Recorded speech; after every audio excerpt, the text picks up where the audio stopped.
लष्कर प्रमुख chief of army staff Upendra Dwivedi हांणी खडकवासला हांगासरल्या राष्ट्रीय संरक्षण प्रबोधिनीच्या 150व्या कोर्सच्या पासिंग आउट परेडका संबोधित केले.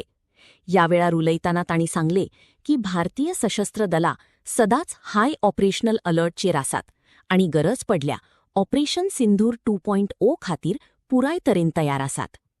Operation Sindhu demonstrated India's resolve and the armed forces' ability to deliver a calibrated, precise and purposeful response.